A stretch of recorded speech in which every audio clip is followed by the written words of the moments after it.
Oke, halo semua, kembali lagi di SP Insight ya. Di video kali ini kita akan melanjutkan materi matematika kelas 7 tentang garis dan sudut. Pada video yang kedua ini, kita akan khusus membahas tentang pengertian dan jenis sudut ya. Di video pertama kita bahas tentang garis, di video kedua kita bahas tentang sudut. Dan apa itu sudut berpelurus, berpenyiku, dan bertolak belakang. Sudah siap ya? Yuk kita mulai saja langsung materi kali ini. Konsep sudut. Sebenarnya sudut sudah kalian gunakan dan kalian temukan ya di kehidupan sehari-hari. Namun secara lebih khusus kita akan membahas mengenai definisi dan beberapa jenisnya pada video kali ini. Yang pertama, perhatikan gambar berikut ini. Misalkan di tengah ini adalah rumah kalian dan dikelilingi oleh beberapa arah mata angin yang menuju ke beberapa tempat yang sering kalian kunjungi. Misalnya sebelah utara dari rumah kalian itu adalah sekolah dengan membentuk sudut tertentu. Bergeser lagi beberapa ke timur laut, itu adalah bukit dengan sudut tertentu ini. Bergeser lagi ke arah timur dengan sudut yang ini, kalian akan menuju ke taman permainan, ke tenggara, ke rumah sakit, dan seterusnya. Nah, ini yang dinamakan juga dengan pergeseran sudut.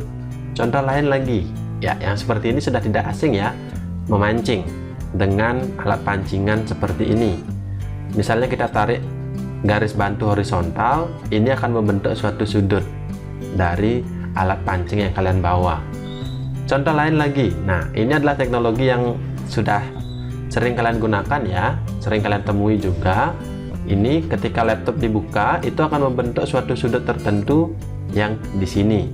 Ini namanya sudut ya, ketika ditarik sebuah ataupun dua buah sinar garis. Contoh yang selanjutnya, nah permainan seperti ini sudah tidak asing ya, namanya adalah ya biliar. Misalnya ini bola yang putih, kalian akan mengarahkannya ke angka 8 gitu misalnya. Kalian harus memikirkan mau dipantulkan kemana. Ini sebenarnya digunakan konsep sudut, karena arah pantulan ke sini, kemudian akan memantul ke arah yang mana. Atau kalian mau memantulkan ke arah lurus, arah pantulannya kemana. Sudah ya? Selanjutnya kita bahas tentang pengertian sudut. Nah, perhatikan gambar ini ya. Sudut terbentuk dari beberapa gambar ini. Suatu sudut terbentuk dari dua buah sinar garis yang berpotongan tepat di satu titik, sehingga titik potongnya disebut dengan titik sudut. Ini ya disebut sinar garis ya, sinar garis A dan sinar garis B.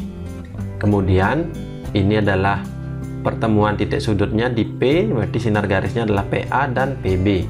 Kemudian dengan sudut di tengahnya ini. Penamaan sudut biasanya menggunakan huruf kapital berdasarkan nama titik sudutnya. Misalnya ini karena pusatnya di P, titik sudutnya di P, berarti kita sebut sebagai sudut P. Atau juga bisa kita gunakan 3 huruf kapitalnya, yaitu A, P, B. Kalau sudut APB itu berarti yang di tengah sebagai pusat sudutnya atau titik sudutnya, APB. Boleh juga BPA ya. Dan besar sudut P dinyatakan dengan M sudut P. Berarti M ini menyatakan besar sudut yang tidak diketahui ya. Dapat pula nama sudut menggunakan huruf Yunani yang mewakili daerah sudut. Misalnya alfa, beta, dan sebagainya. Nih, ya yang di tengahnya bisa disimbolkan dengan alfa, beta, gamma, theta, dan seterusnya. Satuan besar sudut dapat dinyatakan dalam derajat atau radian. Oke, setelah kita bahas tadi tentang pengertian sudut ya, intinya dibentuk oleh dua sinar garis. Kita akan bahas beberapa jenis sudut berdasarkan besarnya. Mungkin ini sudah kalian dapatkan ketika SD ya. Nah, yang seperti ini namanya sudut lancip, yaitu besarnya di antara 0 derajat sampai 90 derajat. Kemudian yang tepat 90 derajat namanya sudut ya siku-siku. Yang lebih dari 90 derajat dan kurang dari 180 namanya sudut tumpul. Kemudian ketika pas 180 namanya sudut lurus. Ini kan sudah kalian dapatkan ya di SD. Kemudian ada beberapa tambahan. Nah, kalau sudut seperti ini, sudut yang lebih dari 180 derajat namanya sudut refleks. Kemudian ya ini sudut refleks ya, kalau sudut yang besarnya dicari. Kalau yang ini kan yang kecilnya lancipnya. Kalau yang ini yang lebih besarnya dicari namanya sudut refleks. Kemudian yang ini namanya sudut satu putaran penuh. Berapa sudut satu putaran penuh? Ya, 360 derajat. Selanjutnya hubungan antar sudut yang saling berpenyiku. Gambarnya seperti ini ya. Jumlah sudut yang saling berpenyiku atau nama lainnya adalah berkomplement adalah 90 derajat.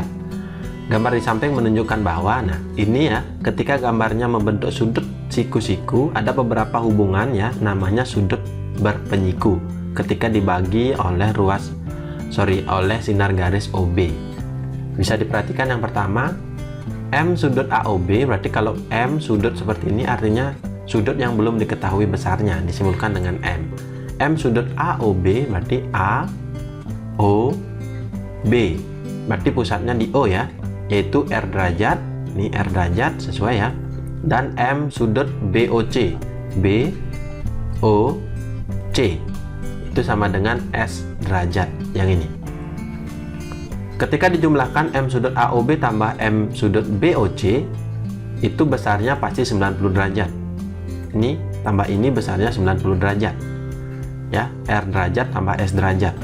Ketika mau mencari sudut AOB, berarti tinggal kalian kurangkan 90 derajat dikurang sudut BOC ya, atau sudut semuanya ini, sudut AOC dikurang sudut BOC, atau 90 dikurang sudut S ini. Ketika kalian mau mencari sudut BOC, berarti kalian kurangkan yang mana? Ya, 90 derajat yang semuanya ini dikurangkan dengan sudut AOB. Jadi hanya seperti itu saja ya, sudut saling berpenyiku. Hubungan antara MBOC dan MAOB disebut sudut berpenyiku karena ketika dijumlahkan adalah besarnya 90 derajat. Contoh soal, tentukan nilai A dari gambar sudut yang saling berpenyiku berikut. Ini gambar sudutnya ya. Ini kalau sudah ada tanda seperti ini berarti berpotongan tegak lurus dengan besar 90 derajat. Besar sudut yang sini adalah 2A derajat, yang di sini adalah 3A derajat. Tentukan nilai A dari gambar sudut yang saling berpenyiku berikut. Untuk pasangan sudut yang saling berpenyiku jumlahnya 90 derajat. Berarti tinggal kalian jumlahkan saja. Ini ditambahkan ini. Sama dengan 90 derajat. 2A tambah 3A, ya jelas jawabannya adalah 5A derajat. Sama dengan 90 derajat. Sehingga A derajat sama dengan 90 derajat dibagi 5. Ya ingat dibagi 5 ya. Yaitu jawabannya adalah 18 derajat. Berarti nilai A-nya itu adalah 18 derajat. Ketika ditanya hanya 2A saja, berarti 2 kali 18 berapa? 36. Berarti besar sudut yang ini adalah 36. Kemudian ketika ditanya 3A, tinggal 3 kali 18. Atau kalian kurangkan saja 90 dikurang 36 derajat. Gimana? Mudah ya untuk sudut yang saling berpenyiku. Hubungan antar sudut yang saling berpelurus. Kalau tadi berpenyiku, sekarang berpelurus. Berarti membentuk garis lurus. Ya, seperti ini. AOC. Jumlah sudut yang saling berpelurus atau bersuplemen adalah 180 derajat. Berarti bisa diperhatikan ya gambar ini dan beberapa hal yang perlu saya sampaikan. M sudut COB. Nah, COB itu besarnya adalah U derajat, dan M sudut BOA besarnya adalah T derajat. Ketika dijumlahkan MCOB ditambah dengan MBOA atau U derajat tambah T derajat itu adalah 180 derajat. Caranya mengetahui adalah tinggal kalian tarik ya sebuah setengah lingkaran ya. Kalau membentuk setengah lingkaran dari garis lurus ini berarti sudut saling berpelurus. Ketika kalian mau mencari sudut COB berarti tinggal kalian kurangkan 180 dikurang BOA. Sudah? Ketika kalian mau mencari sudut BOA, tinggal kalian kurangkan 180 dikurang sudut COB. Sudah? Jadi hubungan antara sudut BOA dan COB itu adalah sudut yang saling berpelurus karena ketika jumlahkan hasilnya 180 derajat. Contoh soal yang kedua, perhatikan gambar berikut. Diketahui besar sudut AOC adalah 50 derajat dan besar sudut COB adalah 2M. Maka tentukan nilai M. Oke, bisa diperhatikan ya. Besar sudut AOC berarti AOC. Berarti di sini adalah 50 derajat. Kemudian yang di sini adalah 2M. Ya, berarti kita tinggal cari nilai M-nya berapa dengan cara sudut yang saling berpelurus. Ya, gambar sudut di samping merupakan sudut yang saling berpelurus dengan jumlah sudutnya 180 derajat. Sehingga sudut AOC ya ditambah sudut COB berarti sudut yang ini ya, itu pasti besarnya 180 derajat. Berarti AOC adalah 50 derajat, COB adalah 2M, sama dengan 180 derajat. Kalau sudah ada seperti ini, yang tidak isi variabel, ini kan 50 derajat saja, itu pindahkan ke ruas kanan. Jadinya 2M sama dengan 180 derajat dikurang 50 derajat. Kenapa dikurang? Karena 50-nya ini positif, dipindah jadinya dikurang. Sehingga 2M sama dengan 130 derajat. Kalau diminta M tinggal dibagi 2, 130 derajat dibagi 2, yaitu besarnya adalah 65 derajat. Berarti itu adalah nilai M ya. Ketika ditanya COB, tinggal dikalikan 2 kali M, yaitu 130 derajat. Atau tinggal dikurangkan saja, 180 dikurang 50 derajat, 130 derajat. Mudah ya. Hubungan antar sudut yang saling bertolak belakang. Ini namanya bertolak belakang, berarti saling membelakangi. Ya, dengan gambarnya seperti ini. Ya. Garis RS dan garis PQ berpotongan di titik T, seperti gambar di atas. Berarti ini titik T, ini garis RS dan garis PQ. Bisa diperhatikan ya, kalau sudut yang saling bertolak belakang, itu besarnya sama. Yang mana saja itu sudut yang besarnya sama, berarti sudut T1 ya, T1 yang warna merah ini, dan sudut T3. Ini kan saling membelakangi. Berarti antara sudut 1 dan sudut 3 itu besarnya sudah pasti sama. Misalnya kalau ini 50, ini juga pasti 50 derajat. Begitu pula untuk sudut T2 dan juga T4, kan saling membelakangi, ini yang biru ini. Ya, berarti sudutnya pasti besarnya sama. Kalau ini tadi 50, berarti yang di sini sudah pasti 130. Karena ini akan membentuk sudut saling berpelurus antara 3 dan 2.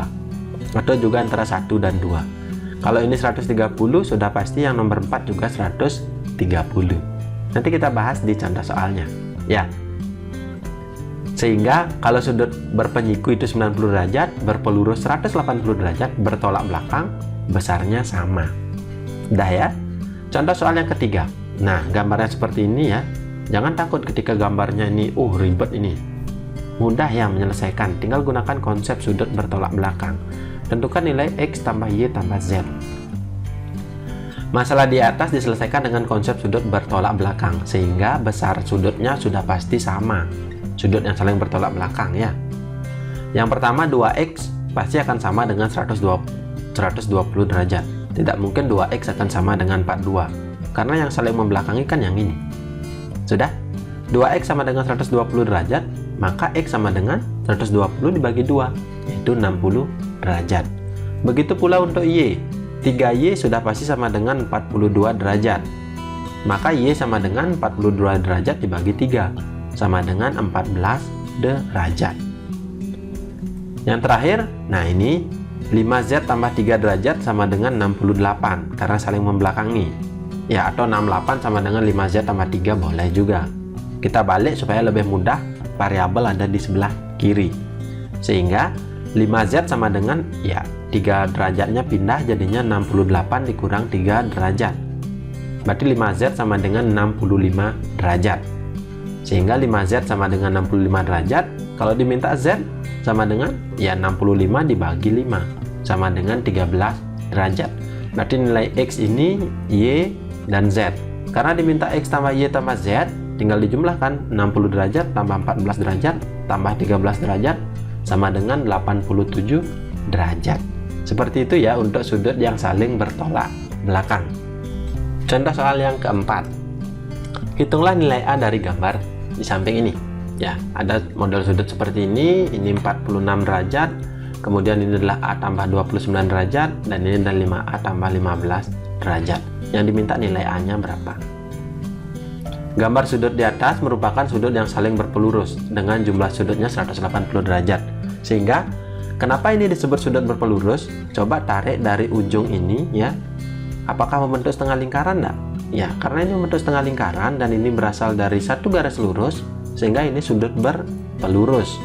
besarnya 180 derajat. Sehingga tinggal dijumlahkan saja. 46 tambah A tambah 29 derajat tambah 5A tambah 15 derajat. Yang ini sudah pasti sama dengan 180 derajat. Selanjutnya kalau ada model seperti ini, yang kalian jumlahkan hanya yang suku sejenis. Berarti A dengan 5A. 46, 29 tambah 15 itu dijumlahkan juga. Ya, dikumpulkan dulu jadinya A tambah 5A tambah 46 derajat tambah 29 derajat tambah 15 derajat sama dengan 180 derajat. Sehingga didapat jadinya A tambah 5A itu adalah 6A, kemudian ini dijumlahkan jawabannya adalah 90 derajat. 6A tambah 90 derajat sama dengan 180 derajat. Selanjutnya ya 90 derajatnya dipindah ruaskan jadinya ke kanan, sehingga jadinya 6A sama dengan 180 derajat dikurang 90 derajat. Jadinya ini adalah 90. Berarti kalau diminta A sama dengan 90 derajat dibagi 6. Dimana dapat bagi 6? Karena ini kan 6A. Udah, 90 dibagi 6 yaitu 15 derajat. Berarti nilai A dari gambar ini adalah 15 derajat. Kalau diminta yang ini, besar sudut yang ini ya tinggal dijumlahkan. 15 tambah 29. Kalau yang ini 5 kali 15 baru ditambah 15. Seperti itu. Oke, contoh soal yang kelima sekaligus contoh soal yang terakhir. Tentukan nilai dari A derajat, B derajat, dan C derajat dari gambar berikut ini. Nah, ada gambar seperti ini. Diketahui ini besarnya 60, ini tidak diketahui, ini tidak diketahui, dan ini juga tidak diketahui. Gimana caranya? Mudah sekali ya. Berarti kita tinggal menggunakan konsep sudut berpelurus dan bertolak belakang. Berarti yang mana saja bisa kita identifikasi. Kalau saling membelakangi ya pasti namanya sudut bertolak belakang. Sudut bertolak belakang besarnya sama. Bisa diingat pada slide sebelumnya ya. Yang mana sudut yang bertolak belakang berarti sudut B ini dan sudut 60. Sehingga kalau B ini sehingga kalau yang di atasnya 60 berarti sudut B-nya sudah pasti 60 derajat. Yang mana lagi bertolak belakang? Ya, sudut A dan juga sudut C. Sudah pasti besarnya sama. Kalau sudut yang berpelurus, yang mana? Sudut yang berpelurus adalah sudut A dan sudut 60 derajat. Karena ketika ditarik ini membentuk setengah lingkaran dan garis lurus ini. Ya, sehingga ketika dijumlahkan A tambah 60, jawabannya 180. Boleh yang lain? Boleh, yaitu 60 tambah C. Ini juga 180. Yang mana saja sama. Ya. Sudut A tambah 60 derajat sama dengan 180 derajat. Sudut yang berpelurus pasti jumlahnya 180 derajat. Kalau diminta sudut A, tinggal dikurangkan 180 dikurang 60 derajat, yaitu 120 derajat. Berarti sudut A ini adalah 120 derajat. Sehingga sudut C berapa? Ya, karena saling bertolak belakang, berarti sudut C juga 120 derajat. Sudah? Sehingga jawaban akhirnya adalah sudut A itu adalah 120 derajat, sudut B adalah 60 derajat, dan sudut C adalah 120 derajat. Seperti itu ya untuk konsep bertolak belakang dan juga berpelurus dalam gambar sudut ini. Sudah? Kalau masih bingung bisa diulang lagi video ini. Sekian dulu pembahasan kita pada video kali ini. Sampai ketemu di video selanjutnya dan terima kasih.